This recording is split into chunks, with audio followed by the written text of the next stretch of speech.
কি হৈছে আপোনাৰ মোৰ তাত আছিলোঁ মই তাত থাকোঁতে আমাৰ ঘৰ দুৱাৰ চব ভাঙিলে ঘৰ দুৱাৰ ভাঙি এতিয়া ইয়াতে যেনে তেনে আপোনাৰ নামটো কি মোৰ নামটো শৈলেন চেতিয়া হয় আপুনি কিমান দিন সেইটো ঠাইত আছিলে আমি আজি 9 বছৰমান হ'ল 9 বছৰমান আগতে ক'ত আছিলে আগতে ইয়াতে আছিলোঁ এই আগলৈ আছিলোঁ গেজিংমাটিতেই আছিলোঁ বহুত বছৰ হৈ গ'ল নে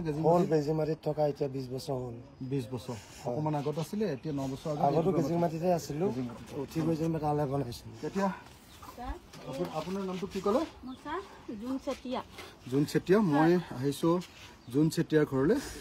জোন চেতিয়া অসমীয়া এগৰাকী মহিলা এই মহিলাগৰাকীয়ে গোটেই ঘৰ দুৱাৰ ভাঙি শেষ কৰি দিলে হিমন্ত বিশ্ব শৰ্মাৰ পুলিচে গোটেই ঘৰ দুৱাৰ ভাঙি শেষ কৰি দিলে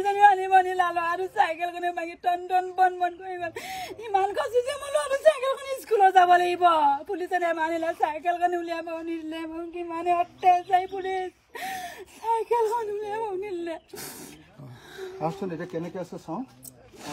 ইয়াতে তলতে আছে ন এনেকৈ ইয়াতে খাওঁ ইয়াতে বওঁ এইপিনে এইটো লেট্ৰিন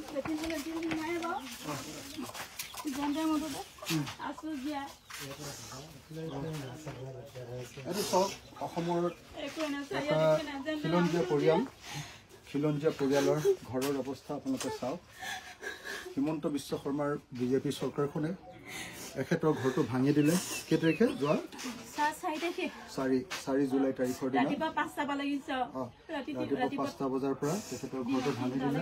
গোটেই ভাঙি দিয়াৰ ফলস্বৰূপে আমাৰ খিলঞ্জীয়া অসমীয়া মানুহ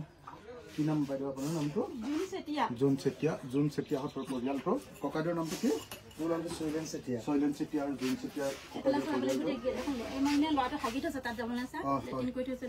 ঠিকে আছে এইটো যেনে তেনে আপোনালোকে চব কেনেকে অসমীয়া মানুহৰ অৱস্থা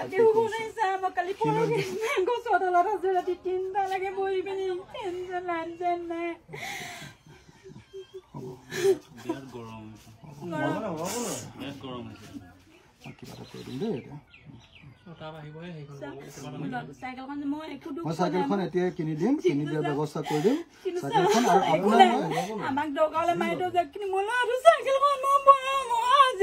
কৰি লৈছিলোঁ দিন হাজিৰা কৰিছিলোঁ মই কিন্তু ল'ৰাটো যেতিয়া মা চাইকেল দিয়া কালি ৰাতি পাঠ মা চাইকেল দিয়া মই এতিয়া তাক চাইকেলখন খুব আনি দিম মই মা পাপাই আনিব এতিয়া মানুহটো আগতে অৱস্থা নাই বেমাৰ হয়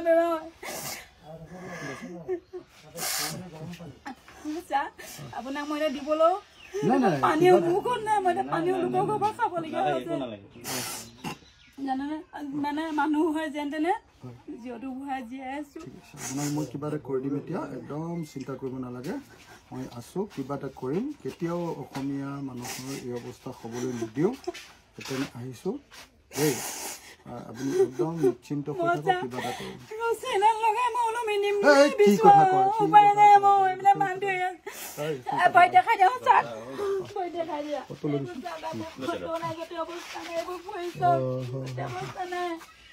ঠিক আছে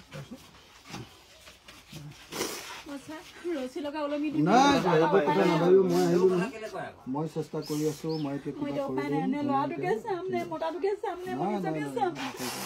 কথা কয় আপুনি একদম চিন্তা নকৰিব দেই